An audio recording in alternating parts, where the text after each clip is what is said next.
Good morning, all. In this lecture, we will start our next question.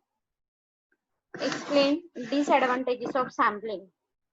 Okay. In last lecture, we was learn what is sampling, then terminology of sampling, feature of sampling, and important or advantages of sampling. In this lecture, we will start our next question, disadvantages of sampling. Point number first, chance of bias. The serious limitation of the sampling method is that it involves bias selection and thereby leads us to draw erroneous conclusion. Bias arises when the method of selection of sample employed is faulty. Relative small sample properly selected may be much more reliable than large sample properly selected.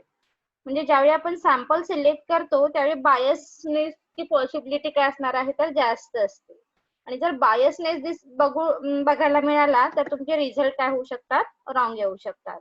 So this is the serious limitation और this is the serious problem for selecting a sample. Second point, difficulties in selecting a truly representative sample. Difficulties in selecting a truly representative sample produce reliable and accurate result only when they are representative of the whole group. Sampling म्हणजे आपण काय म्हणतो, those are indicate the whole representation of whole population. म्हणजे जे काही आपण sample select केलेले आहेत हे होल पॉप्युलेशनला रिप्रेझेंट करण्याचं काम करतात. Selection of the truly representative sample is difficult when the phenomena under study are a complex nature. आणि जर तुमच्या पॉप्युलेशन मध्ये काही कॉम्प्लेक्सिटी असेल that time here we sometime select wrong types of sample. Okay, तर अशा वेळी आपले रिझल्ट सुद्धा काय होऊ शकतात तर रॉंग हे येऊ शकतात. That means difficulty in selecting a truly representative sample. Sampling selection basically काय म्हणतो आपण, it's totally depends on population. Okay, population कसं आहे यावरून आपण सॅम्पल हे सिलेक्ट करत असतो. आणि जर पॉप्युलेशनच हे कॉम्प्लेक्स नेचरचं असेल that time here we can't collect or we can't select the truly representative sample. Is it clear first or 2 point? Yes. Okay. Yes. Point number 3, inadequate knowledge in the subject. Use of sampling method require adequate subject specific knowledge in sampling techniques. Here researcher select various method for selecting a sample like probability sampling and non-probability sampling. So here require the specific or scientific knowledge regarding a techniques of sampling. आणि ह्या sampling techniques ज्या आहेत किंवा ज्या methods आहेत त्याच्याशी related तुमच्याकडे sufficient knowledge असणं महत्वाचं आहे. आणि हे जर नॉलेज तुमच्याकडे नसेल that time here we face many problem for selecting a sample. So sampling involve statistical analysis and calculation of probable error. आणि ज्या काही स्टॅटिस्टिकल अनालिसिस असणार आहे किंवा ज्या स्टॅटिस्टिकल मेथड आहेत it is very difficult for understanding. That's why create sometime various probable error. आणि त्यामुळे आपल्याला काही एरर काय करावे लागतात तर इथे फेस करावे लागतात. When the researcher lacks specialized knowledge in the sampling, he may commit serious mistake. आणि जर त्या पर्टिक्युलर मेथडशी रिगार्डिंग आपल्याकडे नॉलेजच नसेल तर काय होऊ शकतात तर सिरियसली काही मिस्टेक इथे तुम्हाला फेस या करावे लागतील. Consequently the result of the study will be misleading. आणि डेफिनेटली मग काय होणार आहे तर तुमचे रिझल्ट हे मिसलिडिंग किंवा चुकीचे येऊ शकतात. That means inadequate knowledge in the subject. Point number 4, changeability of unit. When the unit of population are not inhomogeneous, the sampling techniques will be unscientific. Okay, म्हणजे आपण काय म्हणतो आपलं पॉप्युलेशन काय दापोली मार्केट होतं त्यामधलं आपण स्टडी करणार आहोत दापोली मार्केट मधला कंझ्युमर सॅटिस्फॅक्शन हे आपलं लास्ट एक्झाम्पल होतं. पण जर तुमचं सॅम्पलच किंवा तुमचं पॉप्युलेशनच हे जर होमोजिनियस नसेल that time the sampling method is not suitable. Okay, मग अशा वेळी sampling method ही suitable नाही होत. In sampling, those the number of case in small, it is not always easy to strict the selected case. The unit of sample may be widely disparate. Okay, आणि ह्या unit selection वरती सुद्धा तुमचा result काय असणार आहे तर depend असतो. and the sampling unit is totally depends on homogeneous and heterogeneous of the population. आणि पॉप्युलेशन कसं आहे याच्यावरती पण हे सॅम्पलिंग युनिट आपण काय करतो तर सिलेक्ट करत असतो. Then impossibility of sampling. Deriving a representative sample is difficult when the universe is too small or too heterogeneous. म्हणजे वरच्या पॉइंट मध्ये जसं सांगितलं की heterogeneous जर तुमचे पॉप्युलेशन असेल तर काय होणार आहे, it is impossible for selecting a few sample because the result is applicable to whole population, but here your population is a heterogeneous. पण जर तुमचं पॉप्युलेशनच जर heterogeneous असेल तर सॅम्पलिंग हे कसं असणार आहे, sampling is very difficult method for selecting a few sample.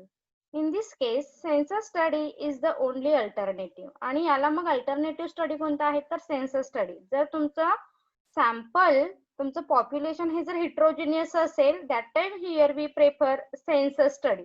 Census study म्हणजेच काय म्हणतात तर तुम्ही काय करा, जितकं शक्य आहे तितक्या सगळ्या पॉप्युलेशनचा स्टडी करा. कारण जर तुम्ही सॅम्पल सिलेक्ट केलं तर रिझल्ट कसा असणार आहे, the result is sample of heterogeneous is wrong or difficult. Moreover, in studies requiring a very high standard of accuracy, the sampling method may be unsuitable. लक्षात ठेवा सॅम्पलिंग मेथड ही कधी unsuitable असणार आहे, पॉइंट लक्षात आला का हा? Am I audible? Yes. Sampling Yes. method is Yes. unsuitable when Yes. Sampling method कधी अनसुटेबल असेल सांगा बरं. sampling method is unsuitable when our population is heterogeneous. जर तुमचं पॉप्युलेशन हिट्रोजिनियस आहे, वेगवेगळे आहे, प्रत्येकाचे ओपिनियन, प्रत्येकाचे रिझल्ट, प्रत्येकाचं थिंकिंग हे जर डिफरंट असेल that time here we can't select a few sample. Okay, आपण जर फ्यू सॅम्पल सिलेक्ट केले आणि त्याचा रिझल्ट सगळ्यांना अप्लाय केला तर डेफिनेटली आपला आन्सर हे रॉंग येणार आहे. So when the heterogeneous population, that time sampling method is not suitable. लक्षात आलं? Yes. Okay. Yes. 5 पॉइंट डिसएडव्हान्टेजेसचे होते. फर्स्ट पॉइंट आपण चान्स ऑफ बायस बघितला. सेकंड आहे difficult is selecting a true sample. Then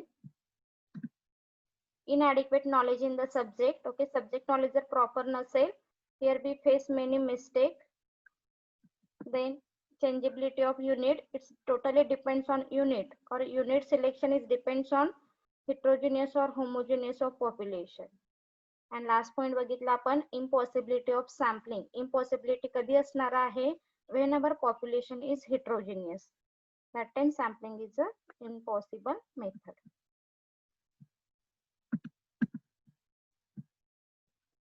question clear झाला का? Yes. Yes. बऱ्याच वेळी हा क्वेश्चन कंबाईन मध्ये विचारलेला आहे.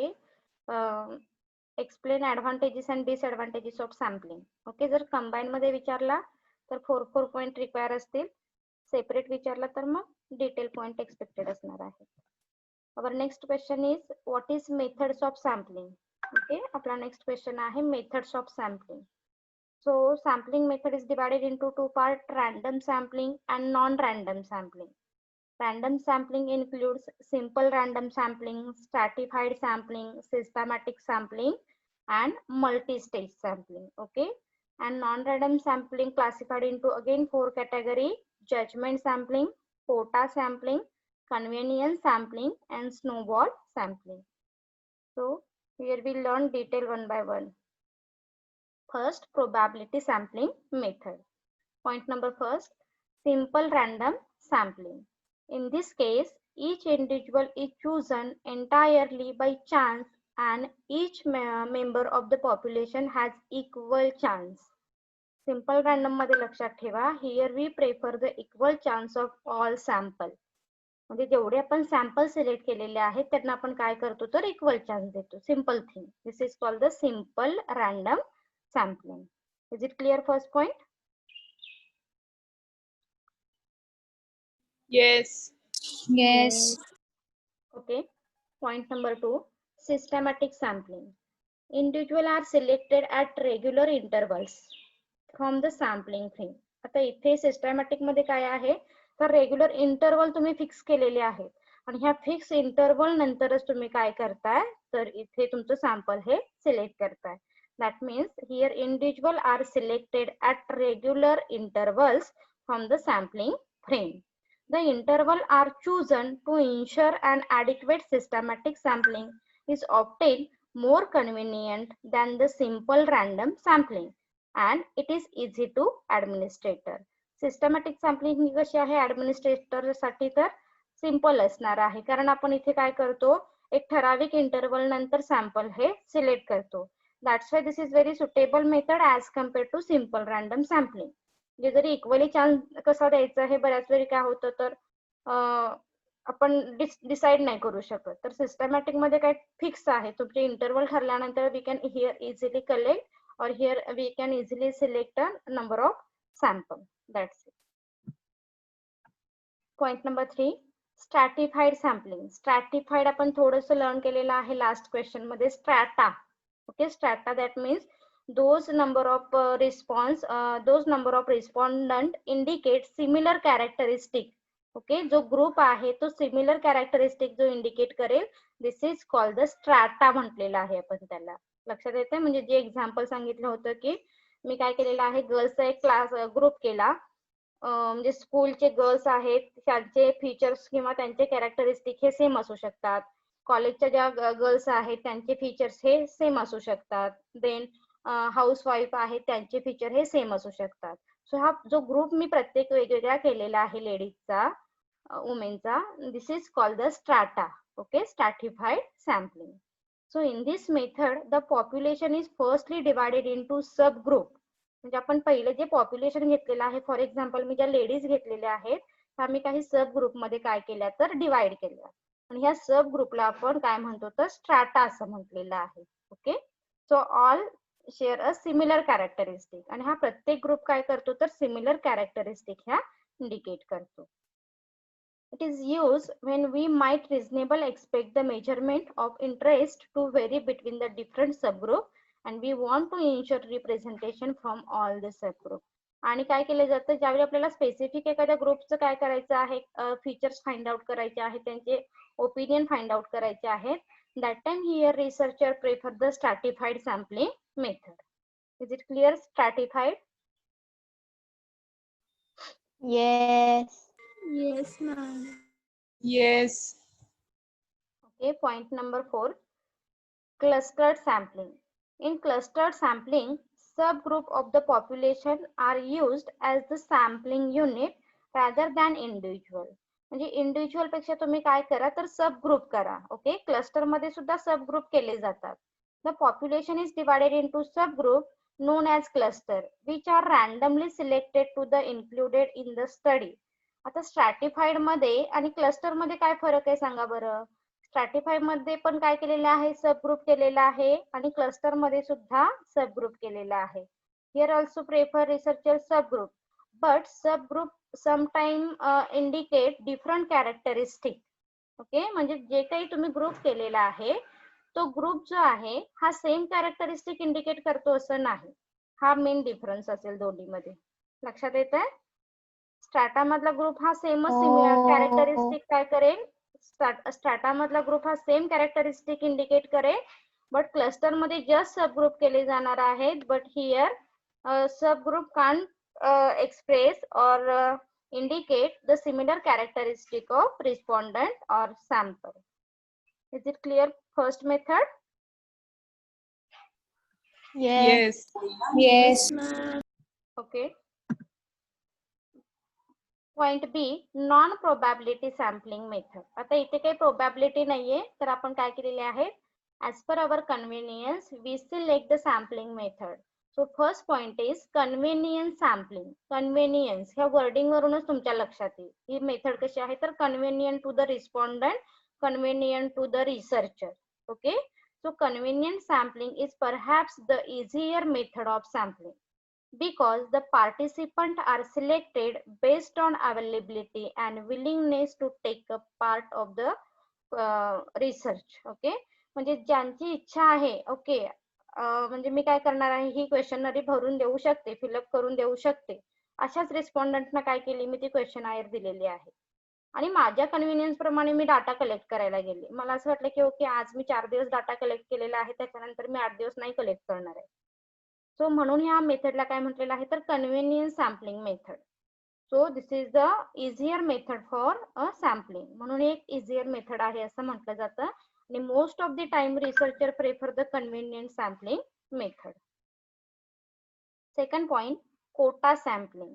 This method of sampling is often used by market researcher. Interviewer are given a quota of subject of the specified types of the attempt to recruit. म्हणजे इथे तुमचा स्पेसिफिक कोटा डिटरमाइन केला जातो आणि तेवढेच काय केले जातात इंटरव्ह्यू हे कलेक्ट केले जातात किंवा कंडक्ट केले जातात. Simple thing. आणि बऱ्याच वेळी काय होतं here researcher prefer mix method that means convenient quota sampling method. म्हणजे मला काय करायचे आहेत फॉर एक्झाम्पल ओनली 115 रिस्पॉन्डंट काय करायचे आहेत डेटा कलेक्ट करायचा आहे म्हणजेच कन्व्हिनियंट कोटा झाला तो.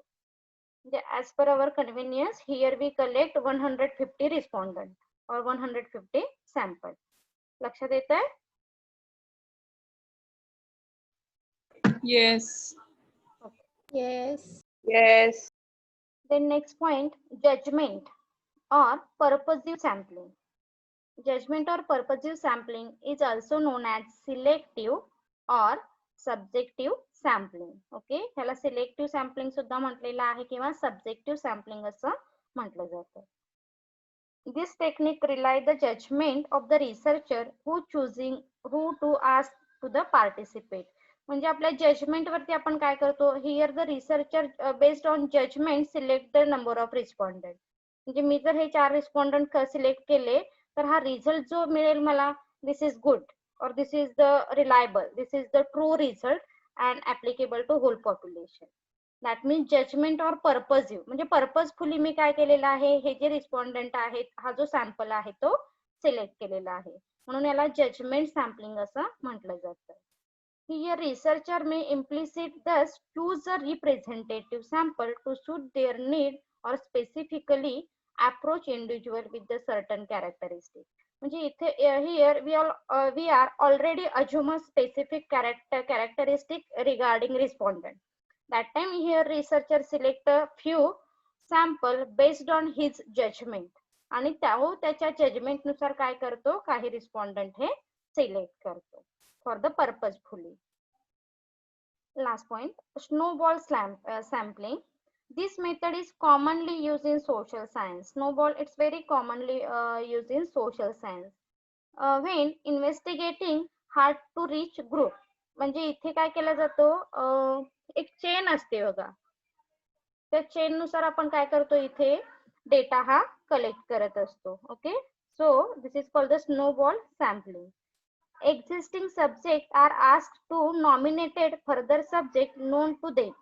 So the sampling increase in size like a rolling snowball. आणखी एक जर एक्झाम्पल सांगायचं झालं सिंपल तर मी एखादं काय केलेलं आहे एक बुक परचेस केलं आणि मी ते बुक काय केलेलं आहे आय एम सॅटिस्फाय त्या बुक मधून मला थोडंसं सॅटिस्फॅक्शन मिळालं. So I recommend to another student. मी काय सांगितलं बाकीच्या स्टुडंट अरे हे छान बुक आहे हे तू सुद्धा काय कर रेफर कर. मग त्याने रीड केल्यानंतर तो सुद्धा सॅटिस्फाय झाला त्याने दुसऱ्या एखाद्या स्टुडंटला सांगितलं म्हणजे ही काय झाली स्नोबॉल झाली. एकाच्या रिकमेंडेशनमुळे दुसरा परचेस करतो किंवा दुसऱ्याच्या रिकमेंडेशनमुळे थर्ड पर्सन परचेस करतो आणि ही लिंक काय होते तर इन्क्रीज होत जाते. So this is called the snowball sampling. Is it clear? Is it clear? Yes. Yes. Okay, our next question, explain steps in sampling. So these are include 7 steps. Define the target population, first step. Second step, identify the sample frame, then specifying the sample unit, selection of sample method, determination of sampling size, specifying the sample plan, and last step is selection the final sample. So here detail one by one. First point, defining the target population. So defining the population of interest for the business research, it is the first or most important step of sampling process. म्हणजे ज्यावेळी तुम्हाला sample select करायचे असतात त्याआधी तुम्हाला तुमचं population काय आहे, तुमचा एरिया काय आहे हे आधी डिफाइन करणं महत्त्वाचं आहे. In general target population is defined in terms of element, sample unit, extent and time frame. आणि ह्या सगळ्या गोष्टी कन्सिडर करून तुम्ही काय करताय, तुमचं पॉप्युलेशन हे डिफाइन करताय. So this is the first step of sampling. Second step, specifying the sampling frame. Once the definition of the population is clear, a researcher should decide on the sampling frame. Sampling frame पण आपला last question मध्ये थोडासा झालेला आहे. Okay, sampling frame म्हणजे काय, like a similar for population. जसं population आहे त्याच्याशीच रिगार्डिंग सॅम्पलिंग फ्रेम असणार आहे, पण पॉप्युलेशन हे कसं आहे तर जास्त आहे आणि त्याच्यापेक्षा थोडंसं कमी सॅम्पलिंग फ्रेम असणार आहे, त्याच्यापेक्षा थोडंसं कमी क्वांटिटी असणार आहे सॅम्पलिंग युनिटची. लक्षात ठेवा. सो ज्यावेळी आपला पॉप्युलेशन डिफाइन होतो, clearly define, here researcher decide the sampling frame. A sampling frame is the list of the element from which the sample may be draw. आणि आपण कोणते किंवा here how many respondent or how many sample we are selected for our research study, this is called the sampling frame. म्हणजे तुमचा जो number आहे actually तो काय असणार आहे हे तुम्ही ह्या सॅम्पलिंग फ्रेम मध्ये क्लिअर करताय. इज इट क्लिअर फर्स्ट और 2 point? Yes. Okay. Then point number 3, specifying the sampling unit. A sampling unit is the basic unit that contain a single element or the group of element of the population to be sampled. आणि इथे काय करतो आपण, sampling frame वरती sampling unit determine असणार आहे, define असणार आहे. So sampling unit is the base of unit, it is the basic of unit that contain a single element. म्हणजे तुमचा सिंगल एलिमेंट कोणता आहे, आता मी तुम्हाला सांगितलं होतं की आपलं जर पॉप्युलेशन दापोली मार्केट असेल तर मी ज्या लेडीज काय केलेले आहेत सॅम्पल म्हणून सिलेक्ट केलेले आहे, this is called the sample unit. म्हणजे हा सिंगल एलिमेंट मी काय केलेला आहे तर सिलेक्ट केलेला आहे. सो आपण ह्या थर्ड स्टेप मध्ये सॅम्पलिंग युनिट काय करतो तर डिफाइन करतो. Next point, selection of the sampling method. The sampling method outline the way in which the sample unit are to be selected. So here the researcher select probability sampling, otherwise non-probability sampling based on our research objective. म्हणजे sampling method ही तुमच्या totally research objective वरती काय असणार आहे तर based असणार आहे. आणि ह्या फोर्थ स्टेप मध्ये जेव्हा तुमचे सॅम्पलिंग युनिट क्लिअर होतात त्याच्यानंतर तुम्ही कोणती मेथड आपल्याला अडॉप्ट करायची आहे, चॉईस करायची आहे हे इथे डिटरमाइन करता.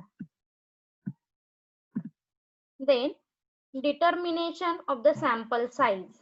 The sample size play a crucial role in the sampling process. आणि मग सॅम्पल साईज काय असला पाहिजे, म्हणजे तुम्ही मग 100 सॅम्पल सिलेक्ट करणार आहात की 50 सॅम्पल सिलेक्ट करणार आहात, this is called the sample size. There are various way of classifying the techniques use in determination the sample size. आता इथे हे सेंटेन्स का सांगितले बघा, there are various way of classifying the techniques use in determining the sample. म्हणजे तुम्हाला वाटेल की मी 50 सॅम्पलच सिलेक्ट करणार आहे, नाही करू शकत तुम्ही. तुमच्या टोटल पॉप्युलेशन वरती एक फॉर्म्युला आहे, त्या फॉर्म्युला मध्ये तुम्ही पॉप्युलेशन मेन्शन केलं ना तर ऑटोमॅटिक ते कन्वर्ट होऊन येतं. ओके, इतकं पॉप्युलेशन आहे, 10,000 पॉप्युलेशन असेल दापोली मार्केटचं, तर मग तुम्ही काय करा, एक 500 सॅम्पल हे सिलेक्ट करा. लक्षात येतंय? सो ह्या ज्या टेक्निक्स आहेत ह्या तुम्हाला कंपल्सरी यूज कराव्या लागतात. म्हणजे तुम्हाला हवं तसं तुम्ही सॅम्पल नाही सिलेक्ट करू शकत. This is called the determination of the sample size. And here researcher use various techniques for selecting a sample size or formula. आता टेक्निक्स म्हणण्यापेक्षा इथे काही फॉर्म्युलाज आहेत. This is the statistical formulas. Then next, specifying the sampling plan. In this step, the specification and decision regarding the implementation of the research process are outlined. आणि मग तुमचा plan हा कधी इम्प्लिमेंट करायचा हे तुम्ही 6 स्टेप मध्ये डिटरमाइन करताय. Just here implement our plan and policies regarding selection of sample. And last point, selecting the sample.